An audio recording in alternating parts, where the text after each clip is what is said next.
आप सभी को मेरा नमस्कार। मैं doctor Manjesh Chauran, assistant professor of history, government PG college Ambala cantt. आज हम यहाँ सल्तनत कालीन इक्ता व्यवस्था के बारे में विस्तार से चर्चा करेंगे और साथ साथ इसके विभिन्न पहलुओं को समझने का प्रयास करेंगे। सबसे पहले हम भारत में इक्ता व्यवस्था की शुरुआत एवं इसके अर्थ पर चर्चा करते हैं। जनरली संपूर्ण मध्यकाल में हमने देखा है कि सभी राजनीतिक व्यवस्थाओं में विजेता द्वारा विजित क्षेत्र को अपने सैनिक सरदारों में बांटने की प्रथा रही है। हालांकि उसका स्वरूप समकालीन राजनीतिक एवं सामाजिक आवश्यकताओं के साथ परिवर्तित होता रहा है। हिंदुस्तान के संदर्भ में अगर देखा जाए, जैसे ही 1206 ईस्वी में तुर्क विजय का प्रथम चरण समाप्त हुआ, तुर्क सुल्तानों को अनेक प्रशासनिक समस्याओं का सामना करना पड़ा। अधिकृत क्षेत्र की तुलना में उनके साधन सीमित थे। पराजित राजपूत शासकों के अंतर्गत सामंती व्यवस्था के कारण अनेक स्थानीय समस्याएं उभरकर उनके सामने आई। तुर्क सुल्तानों को इस बात को समझने में अधिक समय नहीं लगा कि अधिकृत क्षेत्र पर प्रभावपूर्ण शासन तभी स्थापित किया जा सकता है जब क्षेत्रीय इकाइयों का केंद्र के साथ सुगठित तालमेल हो। ये इकाइयां केंद्र को दृढ़ता प्रदान कर सकती हैं। 13वीं शताब्दी में भारत में इक्ता व्यवस्था के अंतर्गत जो प्रावधान था वह सामाजिक आवश्यकताओं की मांग थी। इसलिए यहाँ यह बात महत्वपूर्ण है कि सेनापतियों एवं सैनिक संबंधों के बीच विजित क्षेत्र का बंटवारा करने की व्यवस्था भारतीय समाज के लिए कोई नवीन प्रयोग नहीं था, बल्कि राजपूत राज्यों के अंतर्गत यह व्यवस्था किसी न किसी रूप में पहले से भारत में विद्यमान थी। भारतीय समाज में इसकी मान्यता पहले से ही स्वाभाविक थी। इससे इक्ता का अर्थ। इक्ता एक अरबी भाषा का शब्द है जिसका अर्थ है जमीन का टुकड़ा। प्रारंभिक इस्लामिक राज्यों में यह व्यवस्था अपनाई गई थी कि राज्य की सेवा करने के पुरस्कार के रूप में सैनिक अधिकारियों को इक्ते दिए जाते थे। खिलाफत के प्रशासन में भी यह प्रथा धन की व्यवस्था करने और सैनिक तथा असैनिक अधिकारियों को वेतन देने के लिए प्रचलन में थी। हालांकि सल्तनत के प्रारंभ में तुर्की सुल्तानों ने अपने अमीरों एवं सैनिकों को राज्य की सेवा के बदले में नगद वेतन के स्थान पर एक निश्चित रकम की आय वाले भू क्षेत्र का आवंटन किया। इस तरह तुर्क सुल्तानों ने अमीरों एवं सैनिकों को दिया जाने वाला यह भू क्षेत्र इक्ता कहलाता था। जिन व्यक्तियों को यह भू क्षेत्र दिया जाता था उन्हें मुक्ति या इक्तादार कहा जाता था। इक्तादार अपने इक्ता से कर वसूल करके अपने सैनिकों को वेतन देते थे और अपने खर्च या तनख्वाह के लिए एक निश्चित राशि को अपने लिए अलग से निकाल लेते थे। इसके अतिरिक्त जो भू राजस्व उनके पास बचता था उसको केंद्र के पास भेज देते थे। अपने इक्ता में इक्ताधारियों को राजस्व वसूल करने के अतिरिक्त सैनिक और कानून तथा व्यवस्था का उत्तरदायित्व भी निभाना होता था। इस प्रकार यह मुक्ति या इक्तादार, जिसे इक्ता दिया जाता था, प्रांतीय प्रशासन का प्रमुख होता था। उसे पैदल और घुड़सवारों से सुसज्जित एक सेना भी रखनी होती थी। इक्ता व्यवस्था को सही ढंग से समझने के लिए निजामुल मुल्क की पुस्तक सियासतनामा को देखा जा सकता है। सियासतनामा में इक्ता के नियम एवं इक्तादार के अधिकारों का उल्लेख किया गया है। निजामुल मुल्क के अनुसार इक्तादार को यह समझना चाहिए कि प्रजा पर उसका अधिकार केवल शांतिपूर्ण तरीके से भूमि कर वसूल करने का है। इसके अलावा वह प्रजा के जीवन, उसकी जायदाद और परिवार को कोई हानि नहीं पहुंचा सकता। मुक्ति को उन पर ऐसा करने का कोई भी अधिकार नहीं है। अगर प्रजा सुल्तान से सीधे कोई आवेदन या प्रार्थना करना चाहती है तो इक्तादार को उन्हें नहीं रोकना चाहिए। जो मुक्ति नियमों का उल्लंघन करे उसे बर्खास्त और दंडित करना चाहिए। इसके साथ साथ ही तुसी इन इक्तादारों का 3 या 4 वर्ष के बाद स्थानांतरण कर देना चाहिए, ताकि यह स्थानीय स्तर पर अधिक शक्तिशाली न हो जाए।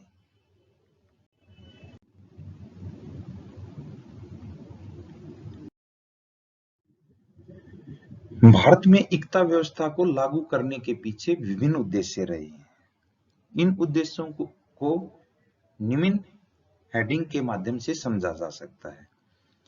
भारतीय समाज में पूर्व प्रचलित सामंती प्रथा को समाप्त करने तथा साम्राज्य के दूरदराज के हिस्सों को केंद्र के साथ जोड़ने के लिए भारत में इक्ता व्यवस्था को लागू किया गया। इसके अलावा नवीन विजित प्रदेशों में कानून तथा व्यवस्था की स्थापना के साथ साथ राजस्व वसूली की जो समस्या थी उसके समाधान करने के लिए भी भारत में इक्ता व्यवस्था को लागू किया गया।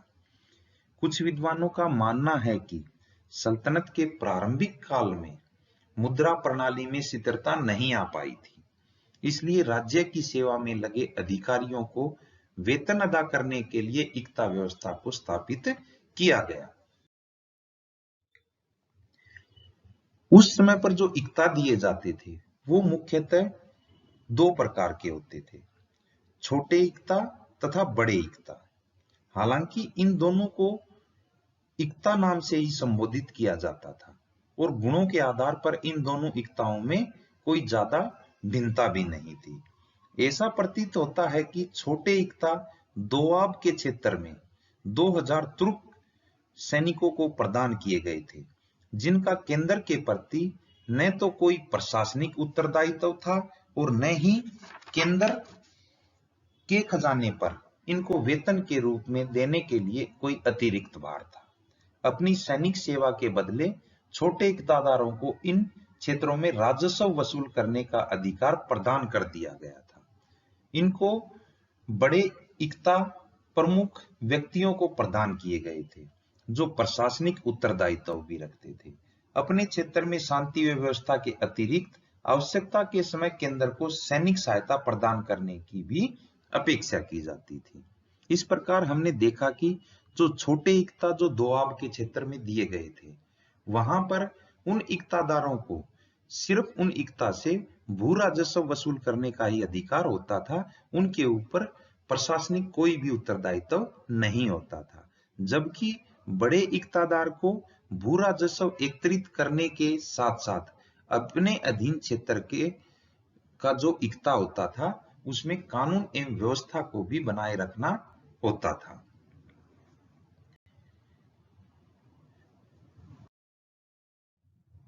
अब हम मुक्ता के कार्य एवं कर्तव्यों के ऊपर चर्चा करते हैं।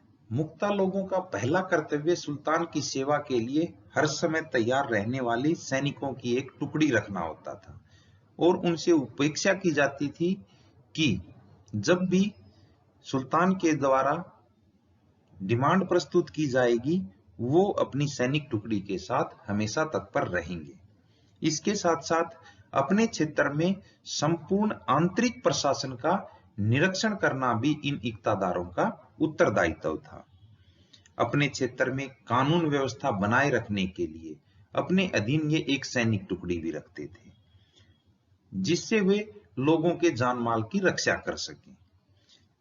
अपने अधीन इक्ता में असामाजिक तत्वों द्वारा प्रांत की शांति तथा सुरक्षा को खतरे में डालने से रोकने के लिए भी इनको निरंतर प्रयासरत रहना होता था।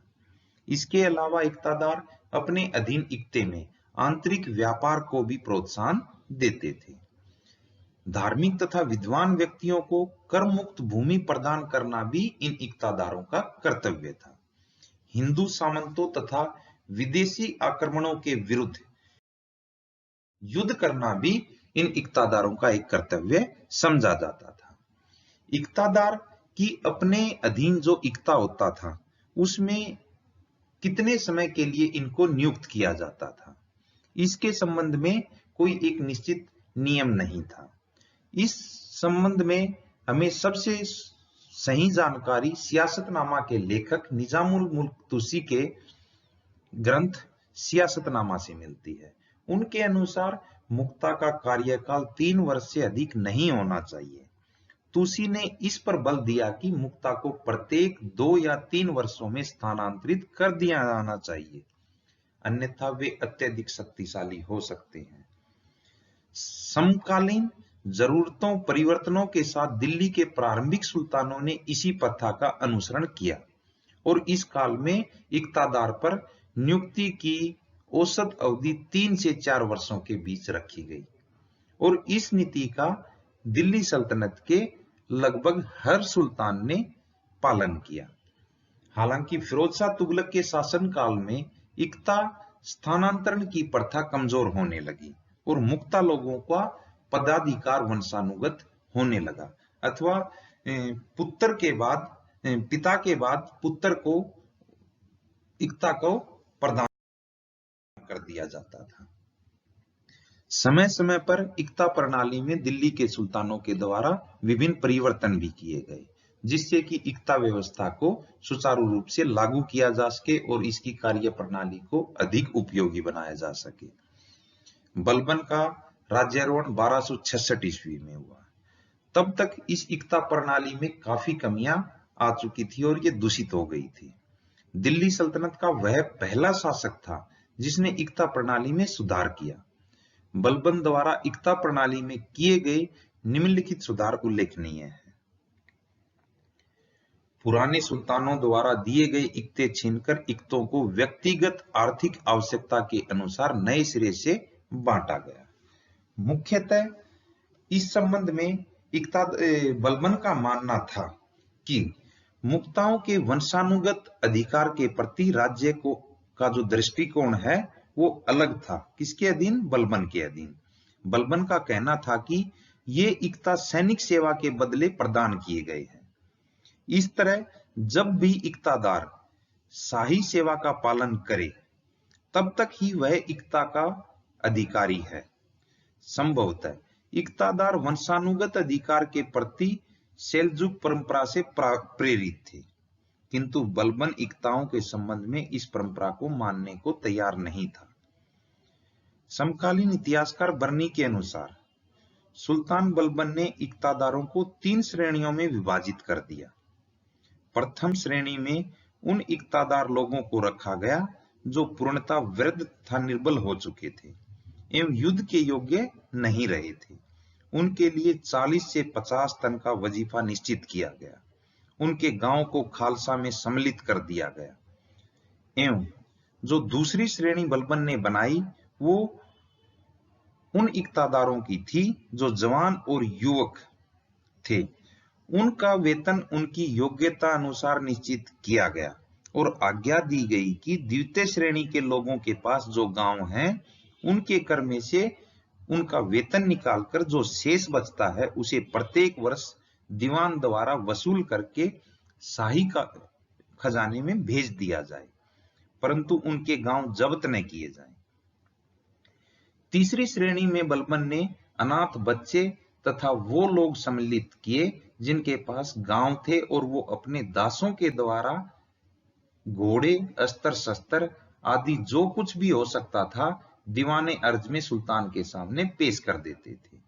उनके विषय में आदेश दिया कि अनाथों एवं विधवाओं के भोजन एवं वस्त्र का प्रबंध उनके गांव से करा दिया जाए और उनके गांव का राजस्व भी दीवानी में जमा करा दिया जाए और इनके गांव इनसे ले लिए जाएं।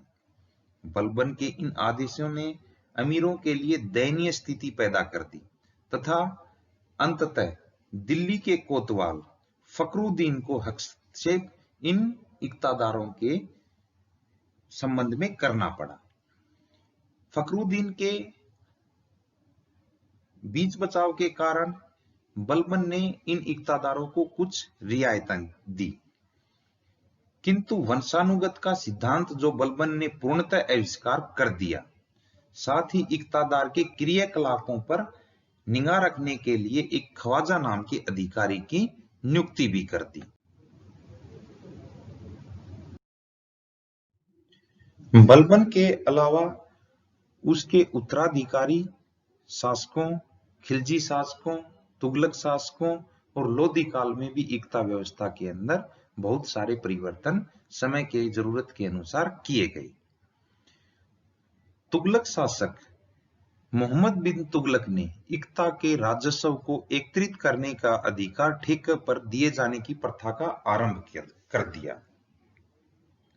अब इक्तादार को उसका वेतन शाही खजाने से मिलता था तथा उसका अब शाही जमा या भू राजस्व संग्रहण से कोई संबंध नहीं रहा। अर्थात पहले इक्तादार जो अपने अधीन इक्ता में प्रशासन के साथ साथ भू राजस्व संग्रहण का भी कार्य करते थे, उनसे भू राजस्व संग्रहण का अधिकार लेकर के ख्वाजा नाम के एक अधिकारी को सौंप दिया गया। अब सिर्फ उनका अपने अधीन इक्ता में सिर्फ और सिर्फ प्रशासन से संबंधित कार्य ही रह गया और उनको जो वेतन मिलता था वो सीधा शाही खजाने से दिया जाने लगा। फिरोज शाह तुगलक के शासनकाल में इक्ता व्यवस्था में काफी ढील दी गई या इसके जो नियम थे उनको काफी ढीला कर दिया गया। फिरोज शाह तुगलक ने इक्ता प्रणाली को वंशानुगत कर दिया, अर्थात इक्तादार की मृत्यु के उपरांत उसके पुत्र को वह इक्ता दे दिया जाता था। अलाउद्दीन खिलजी ने भी इक्ता प्रणाली के अंदर काफी सुधार दोबारा से करने की कोशिश की। खिलजी ने शाही घुड़सवारों को वितरण के बदले में छोटे इक्ते देने की व्यवस्था को खत्म कर दिया। इस संबंध में हम देख सकते हैं कि जिस व्यवस्था को कुतुब बिन ऐबक ने दोआब के क्षेत्र में 2000 इक्तादारों को जो छोटे इक्ते प्रदान किए थे उनके वेतन के बदले में, इस प्रकार के छोटे इक्ते जो सिर्फ और सिर्फ वेतन के लिए दिए जाते थे और उन इक्तादारों को उन क्षेत्र से सिर्फ और सिर्फ भू राजस्व एकत्रित करने का अधिकार होता था, वहां पर उनका कोई प्रशासनिक उत्तरदायित्व नहीं होता था। उन इक्तों को अलाउद्दीन खिलजी ने खत्म कर दिया और खत्म करके उनको उस क्षेत्र को सीधा खालसा भूमि के अंदर मिला लिया। अब इन जो ये शाही घुड़सवार बिल्कुल खत्म नहीं किए गए, बल्कि इन जो शाही घुड़सवारों से ये छोटे इक्ते वापिस लेकर इन घुड़सवारों को सीधा शाही खजाने से वेतन दिया जाता था। लोधी काल में भी इक्ता व्यवस्था के अंदर कुछ बदलाव किए गए। लोधी काल में इक्तादारों को अपने अधीन क्षेत्र को पुनः अपने अधीन सैनिकों में वितरित करने की छूट दी गई। अर्थात जिस इक्तादार को जो इक्ता मिला हुआ था वो अपने अधीन जो सैनिक रखता था, उन सैनिकों को नगद वेतन देने के बजाय लोधी काल में इन इक्तादार अपने अधीन सैनिकों को छोटे छोटे टुकड़ों के रूप में उनको वेतन की अदायगी करने लगे। इस हमने देखा कि इक्ता व्यवस्था में समय की जरूरत और आवश्यकताओं के अनुसार समय समय पर दिल्ली के सुल्तानों के द्वारा विभिन्न परिवर्तन किए गए। यहाँ अंत में कुछ प्रस्तावित अध्ययन सामग्री दी गई है जिससे हम इक्ता व्यवस्था को और सुव्यवस्थित ढंग से समझने में हमें मदद मिल सकती है। इसके अलावा स्वमूल्यांकन हेतु कुछ प्रश्न भी दिए गए हैं जिनको आप करके इक्ता व्यवस्था के बारे में अपने आप का कितना समझने में कामयाब रहे हैं उसका आकलन कर सकते हैं। धन्यवाद।